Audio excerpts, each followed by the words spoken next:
आखिर क्या है विशेष राजकीय दर्जे की मांग जिसे बिहार का हर नेता मुद्दा बनाता है? और आखिर क्यों बिहार को विशेष राजकीय दर्जे की जरूरत है? और क्यों अब तक बिहार को विशेष राज्य का दर्जा नहीं मिला? जब हमको विशेष राज्य का दर्जा मिलेगा, उन्हें विशेष राज्य का दर्जा या उनके जैसी सुविधाएं मिलनी चाहिए। कि बिहार को विशेष राज्य का दर्जा देंगे और बिहार को ये स्टेटस चाहिए।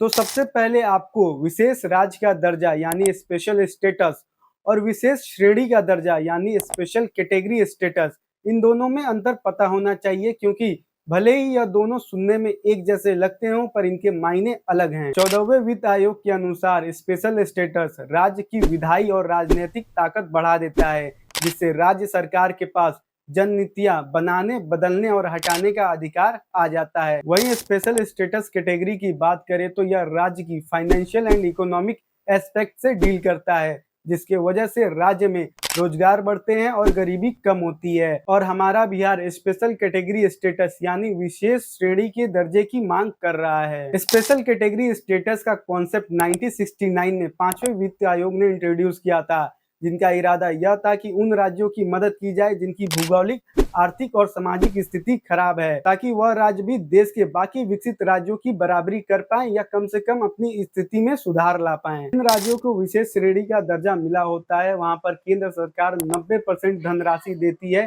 किसी भी केंद्र सरकार की योजना को लागू करने के लिए। वहीं बाकी राज्यों में केंद्र सरकार सिर्फ 60 से 75% ही धनराशि देती है।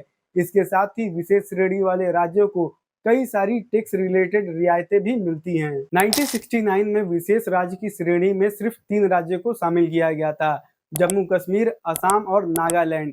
लेकिन अब इस लिस्ट में टोटल 11 स्टेट हैं, जिसमें हिमाचल प्रदेश, उत्तराखंड, तेलंगाना के अलावा नॉर्थ ईस्ट के भी स्टेट शामिल हैं। विशेष राज्य की श्रेणी के लिस्ट में शामिल होने के लिए कुछ शर्तें या पैरामीटर भी शामिल हैं, जिनके बेसिस पर ही आपके राज्य को इस लिस्ट में जगह मिलती है, जैसे पहाड़ी इलाका, कम जनसंख्या घनत्व, राज्य की सीमा पड़ोसी देश के साथ हो, आर्थिक और बुनियादी ढांचा में पिछड़ापन। अब हम यह तो जानते हैं कि हमारे बिहार के सीएम नीतीश कुमार एक लंबे समय से बिहार को विशेष श्रेणी का दर्जा देने की मांग कर रहे हैं, जिसका अहम वजह है बिहार का आर्थिक और सामाजिक पिछड़ापन। इसके साथ ही बिहार ह्यूमन डेवलपमेंट इंडिकेटर की लिस्ट में हमेशा अंतिम पर ही होता है। जैसे हाल ही में हुई बिहार की कास्ट सर्वे की रिपोर्ट यह बात रिवील करती है कि बिहार की 1/3 आबादी गरीबी रेखा से नीचे है। साथ ही बिहार का जीडीपी पर कैपिटा 60,000 है, जो कि national average GDP per capita 1,69,000 से आधे से भी कम है। और इसी के साथ जब बिहार से झारखंड विभाजित हुआ, तब बिहार का जितना भी इंडस्ट्री और रिसोर्सेज था वह भी उसके हाथ से चला गया, जिसके बाद बिहार ने एक भारी अनएम्प्लॉयमेंट और इकोनॉमिक ग्रोथ इशू फेस किया। हमारे राज्य का नॉर्दर्न रीजन हमेशा ही प्राकृतिक आपदा जैसे बाढ़ का सामना करता रहता है, जिसके वजह से कृषि गतिविधियां बाधित होती है, खासकर सिंचाई और पानी की आपूर्ति अपर्याप्त होती है, जिससे किसानों की आजीविका और आर्थिक स्थिति बार बार प्रभावित होती है। 2014 में रघुराम राजन ने भी बिहार को लीस्ट डेवलप्ड कैटेगरी यानी सबसे कम विकसित राज्य की श्रेणी में रखा था। तो यह सारी दलीलें सुनने के बाद आपको यह लग रहा होगा कि बिहार को तो स्पेशल कैटेगरी स्टेटस मिल जाना चाहिए। तो आखिर अब तक बिहार को यह स्टेटस मिला क्यों नहीं? तो इसका सबसे पहला रीजन है बिहार का पुअर गवर्नेंस का इतिहास, जो कि बिहार के ग्रोथ और इन्वेस्टमेंट की सबसे बड़ी रुकावट है। बहुत सारे फाइनेंशियल एक्सपर्ट यह बात मानते हैं कि बिहार को स्पेशल कैटेगरी स्टेटस की नहीं बल्कि गुड गवर्नेंस की जरूरत है। भले ही स्पेशल कैटेगरी स्टेटस बिहार को शॉर्ट टर्म रिलीफ दे दे, पर लॉन्ग टर्म ग्रोथ के लिए बिहार को गुड गवर्नेंस और इन्वेस्टमेंट फ्रेंडली इन्वायरमेंट बनाने पर ध्यान देना चाहिए।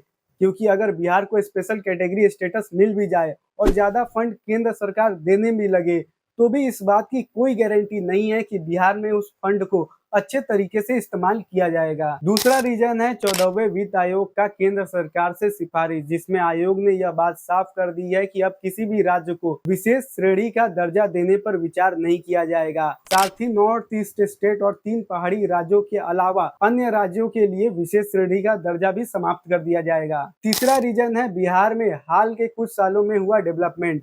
2022-23 में बिहार का जीडीपी रेट 10.2% का था, जो कि इंडिया के नेशनल जीडीपी रेट 7.2 से भी ज्यादा का था। इसी के साथ बिहार का पर कैपिटा इनकम भी 9.4% से बड़ा है, जो कि अगेन बिहार के अगेंस्ट एक आर्गुमेंट है। स्पेशल कैटेगरी स्टेटस का भी कुछ क्राइटेरिया बिहार पूरा नहीं कर पाता, जैसे जियोग्राफिकल डिफिकल्टीज, पहाड़ी इलाका जिसे प्राइमरी रीजन माना जाता है, जिसके वजह से इंफ्रास्ट्रक्चर डेवलपमेंट नहीं हो पाता। यही सारी आर्गुमेंट पेश की जाती है जब भी बिहार स्पेशल कैटेगरी स्टेटस का डिमांड करता है, जिसमें यह बात सबसे ज्यादा लॉजिकल लगता है कि बिहार को फिलहाल तो गुड गवर्नेंस पर ध्यान देना चाहिए, जिससे बिहार में इन्वेस्टमेंट फ्रेंडली एनवायरनमेंट क्रिएट हो। क्योंकि गुड गवर्नेंस के बिना अगर हमारे राज्य को स्पेशल कैटेगरी स्टेटस मिल भी जाए तो हमारा राज्य सरकार केंद्र सरकार के फंड को सही से यूटिलाइज नहीं कर पाएगा और सारा का सारा फंड करप्शन की भेंट चढ़ जाएगा। आपका क्या ओपिनियन है इस पर? क्या बिहार को स्पेशल कैटेगरी की जरूरत है